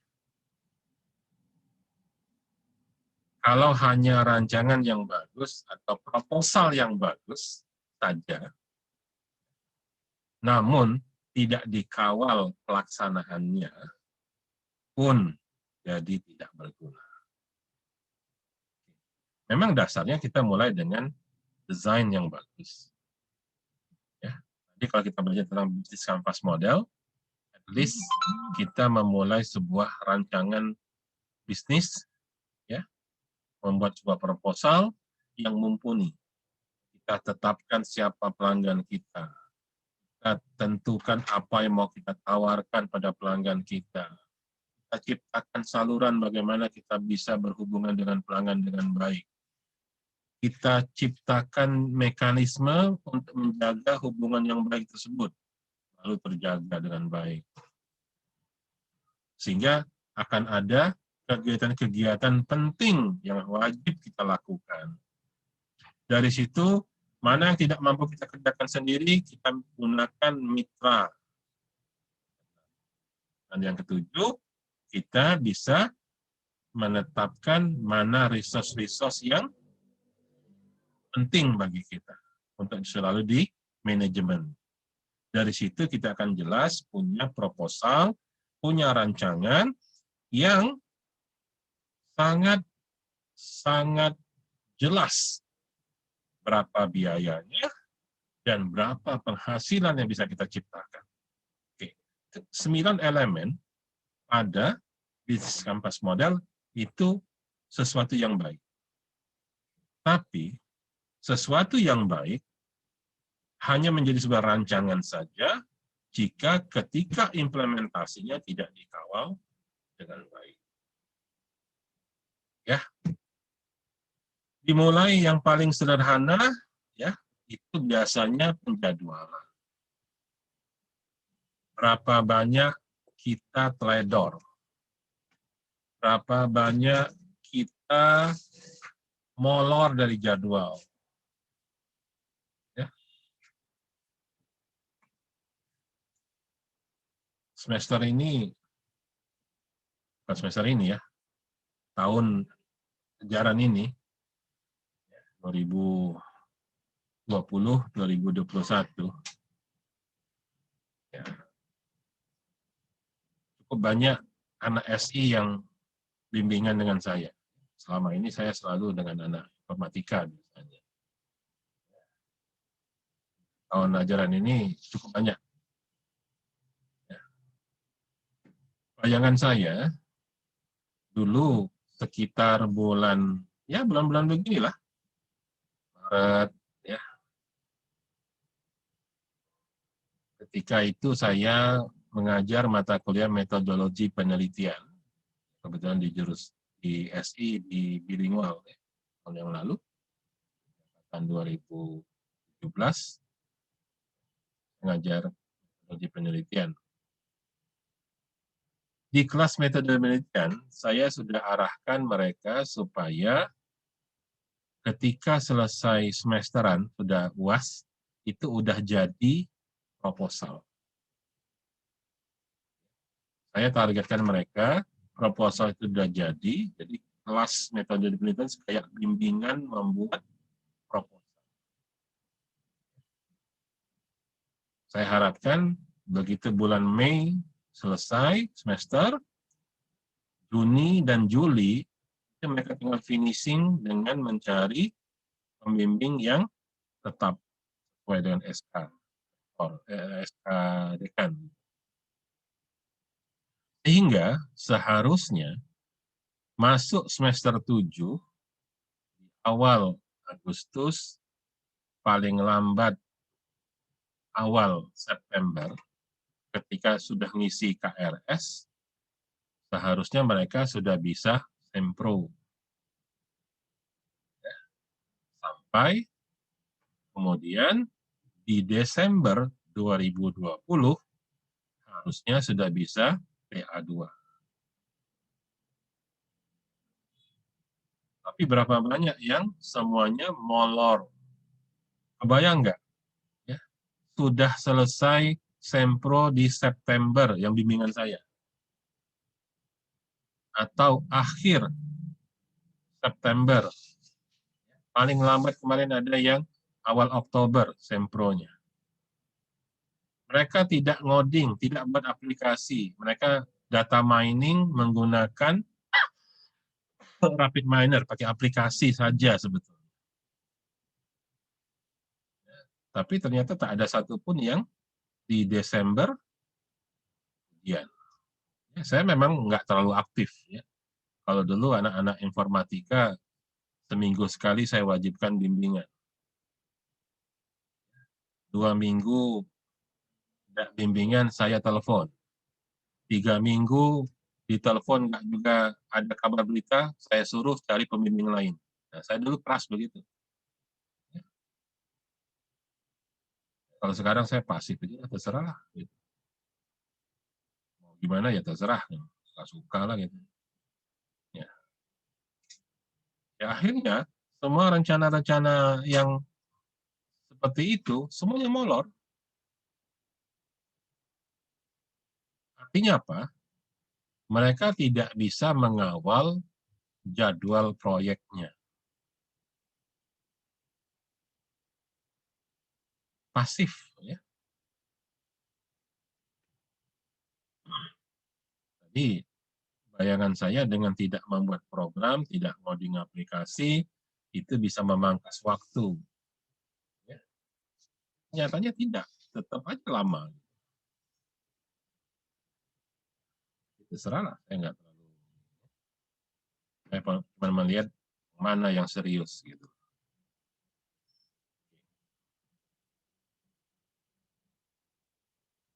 Yang kedua, dalam proyek selain waktu yang sering kali lolos tadi ya waktu ini yang sering kali lolos ya. Yang kedua adalah anggaran, budget. Ya. Ini yang sering kali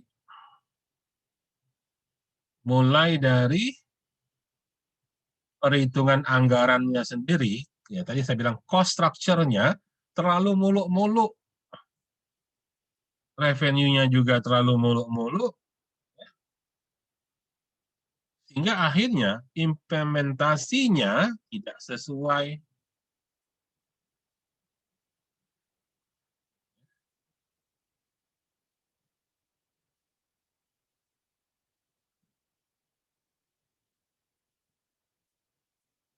Ilustrasi di gambar ini menunjukkan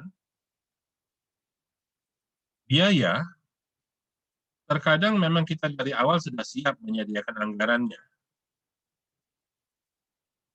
Yang benar itu adalah di awal anggarannya tersedia, di akhir memang anggarannya habis terserap karena itu dikeluarkan sebagai biaya, sebagai cost. Tapi yang sering terjadi adalah habisnya di tengah. Duitnya habis maksudnya. Duitnya habis, dia cost-nya itu habis di tengah-tengah.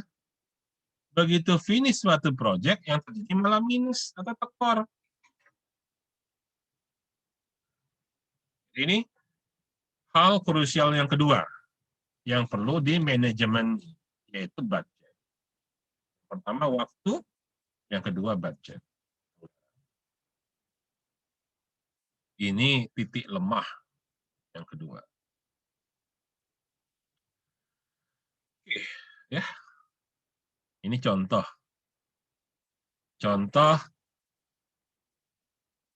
bayangkan kalau budgetnya budget jalan-jalan, gitu ya. Atau proyeknya proyek jalan-jalan. Kamu disediakan duit, disuruh jalan-jalan, enak kan? Nggak usah mikir dari duitnya. Ini ada duit, pergi jalan-jalan. Ya. Pernah nggak kamu rasakan? Ya, kamu, karena belum ada yang kerja, barangkali kalau mau pergi jalan-jalan minta duit sama orang tua. Nggak pernah ngerasakan bagaimana cara nyari duitnya. Gitu. Nggak usah pikiran dulu, oke lah, silahkan. Silahkan jalan-jalan, ini ada duit, pergilah nak, gitu, kata orang tua. Gitu. Nih, proyeknya adalah beach vacation. Logikanya adalah, sudahlah nggak bermodal, dikasih orang tua duit, harusnya bisa kamu maksimalkan bahwa tidak perlu nyari duit, dapat duit, alokasinya, nikmati dengan liburan yang menyenangkan. Logikanya begitu. Jadi, harusnya kamu cari tempat yang eksotik, penginapan yang nyaman, harganya masuk akal, reasonable. Artinya, ini ada duit, kamu dikasih duit sama orang tua, ini duit 5 juta, pergilah jalan-jalan. Enak hidup begitu.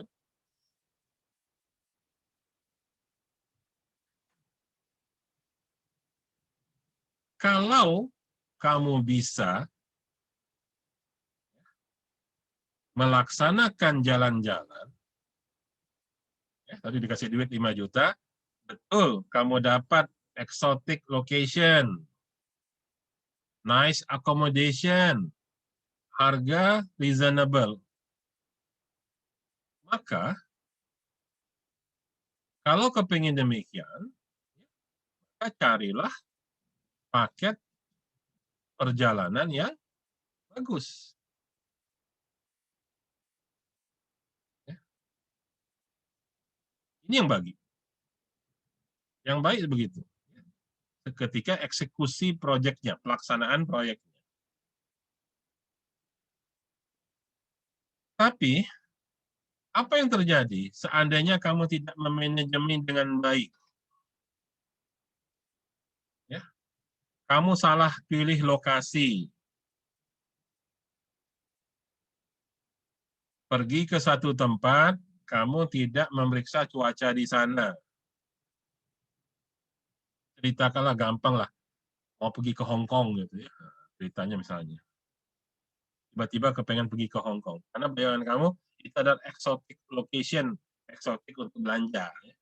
Hong Kong, Hong Kong tuh mall ininya belanja. Tapi kamu salah memilih waktu sampai di sana, itu justru musim hujan.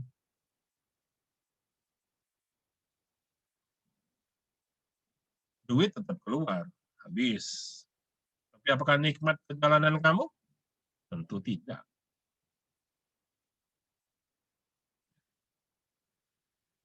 Ya. Ini contoh sederhana. Ya. Padahal kamu cuma dikasih duit, bukan disuruh cari duit, dikasih duit suruh habisin. Suruh habisin dengan syarat ini, kriterianya. Pergi liburan ke tempat eksotik, penginapan yang menyenangkan, harganya masuk akal. Itu aja.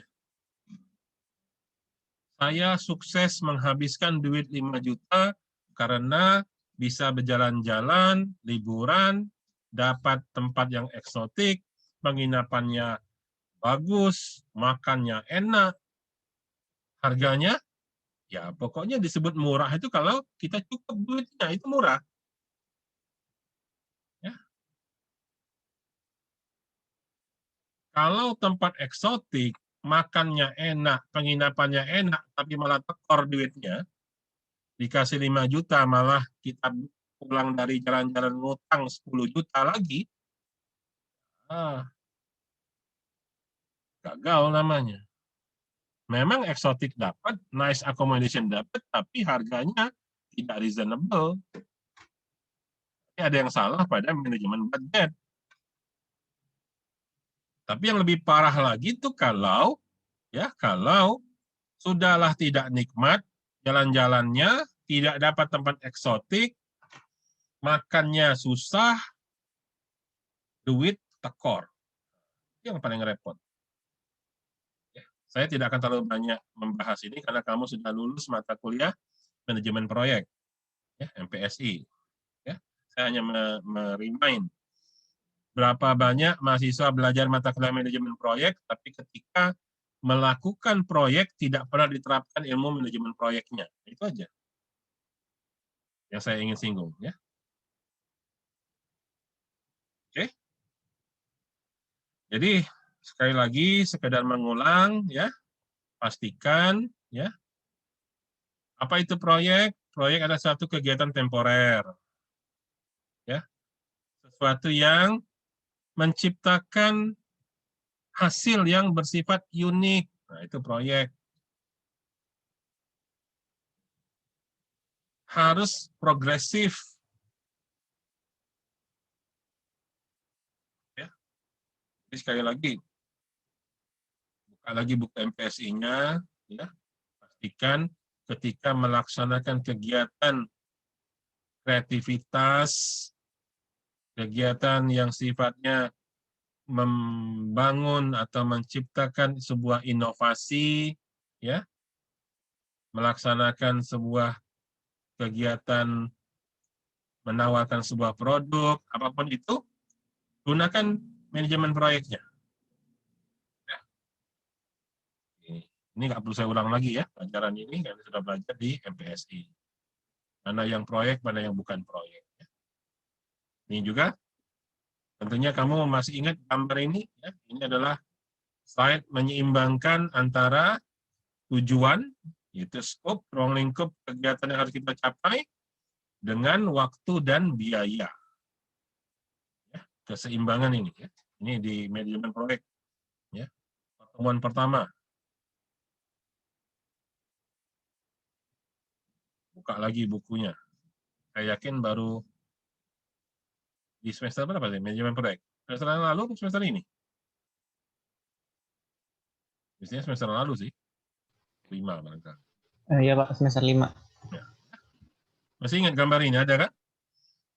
Hah? Jadi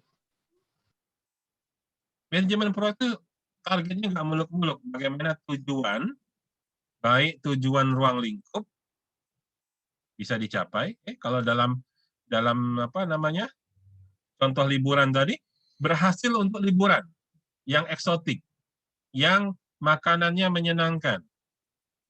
Nah, itu harus dicapai. Tempat nginepnya menyenangkan. Namanya juga liburan.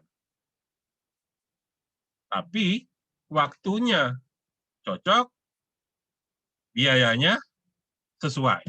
Itu aja tujuannya. Ya. Jadi pengertian biaya itu bukan serendah-rendahnya ya. Jangan salah paham ya. Biaya itu bukan serendah-rendahnya. Tadi saya kasih contoh, Anda dikasih duit 5 juta untuk liburan, maka pastikan duit itu cukup. Nah, itu berhasil. Tapi kalau Anda pulang dari liburan, malah pulang bawa hutang, itu gagal. Atau sebaliknya, Anda bilang sudah liburan dengan sukses, berhasil dapat tempat eksotik, makan nikmat, nginepnya nikmat, hotel bintang 5, tapi biayanya cuma habis 20.000. Itu hotel apa 20.000 itu?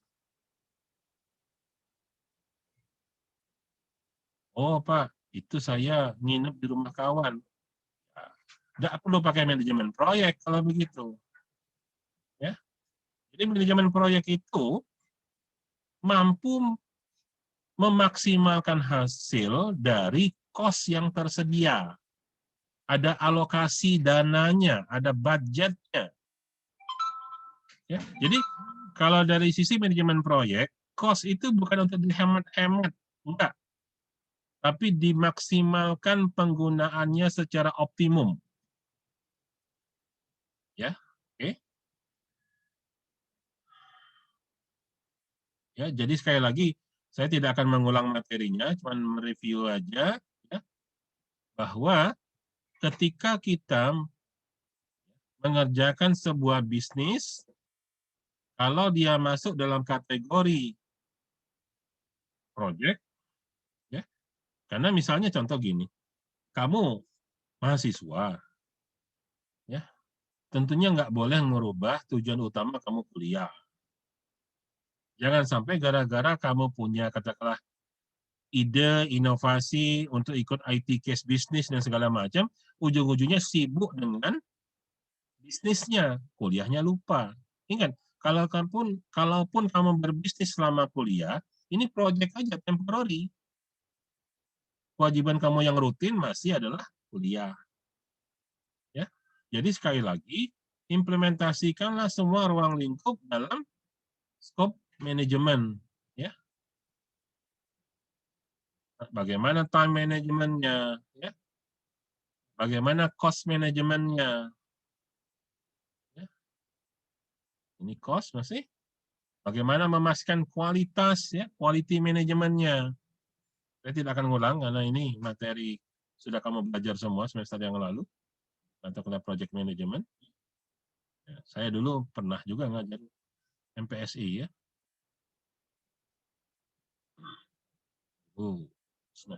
Nah, berapa sama saya dulu ya? Kalau di TI itu mulai dari 2010 sampai 2015 saya ngajar manajemen proyek.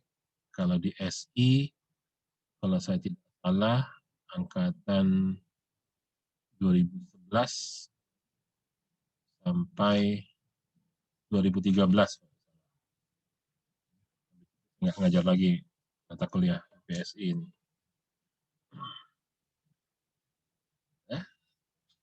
Quality, dan chat ini adalah rangkuman dalam bentuk tabel. Ya. Jadi sebetulnya semua aktivitas ada di sini. Time manajemennya ada, ya. Key activities juga bisa muncul di sini, di kegiatan. Kegiatan menentukan cost activities dan seterusnya.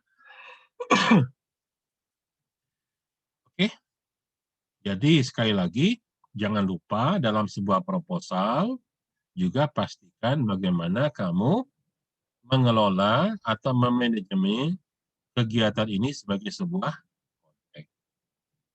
Ya. Kembali review pelajaran manajemen proyek, pastikan ya dalam proposal kamu mencantumkan time management, cost management, quality management, dan lain-lain ya. Itu nanti bisa kamu gabungkan dengan penjelasan yang tadi yang saya jelaskan dengan bisnis kanvas model. Ya.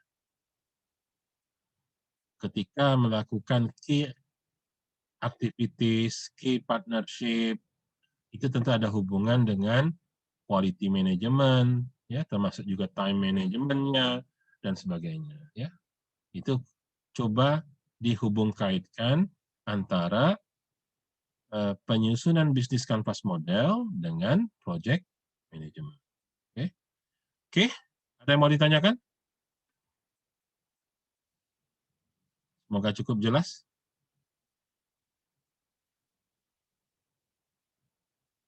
Ada yang mau tanyakan? Nggak ada? Kalau tidak ada, ya, kita akhiri sampai di sini. Semoga menambah pemahaman kamu tentang implementasi. Ya, kita belum mendetailkan dengan materi detail dari buku Crawford dan Benedito ya. Jadi ini garis besar dulu bagaimana kita menyikapi sebuah ide untuk menghasilkan sebuah produk. Ya. Sampai di sini saya sudah menghabiskan keseluruhan materi yang bersifat umum. Jadi hal-hal utama yang harus ada dalam sebuah proses pengembangan sampai kita nanti mau memasarkan sebuah produk. Ya. Garis besarnya seperti itu. Dimulai dari berinovasi, ya, itu menerjemahkan atau memproses ide menjadi sesuatu yang bermanfaat. Inovasi, ya. Kemudian inovasi inovasi itu mesti diwujudkan dalam sebuah konsep atau desain. Desainnya kita gunakan bisnis kanvas model. Itu adalah model desain yang paling sederhana untuk startup. Nah, kemudian memanajemen secara keseluruhan menganggap itu sebagai sebuah proyek. Maka muncul konsep project management. Secara keseluruhan sudah kita bahas, nanti baru hal-hal yang lebih detail kita lanjutkan di pertemuan minggu depan.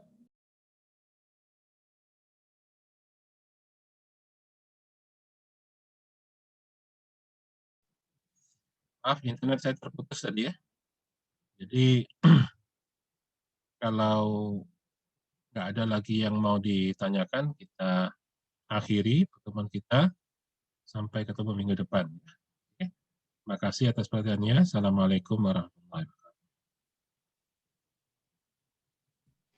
Waalaikumsalam warahmatullahi wabarakatuh. Terima kasih, Pak. Terima kasih, Pak.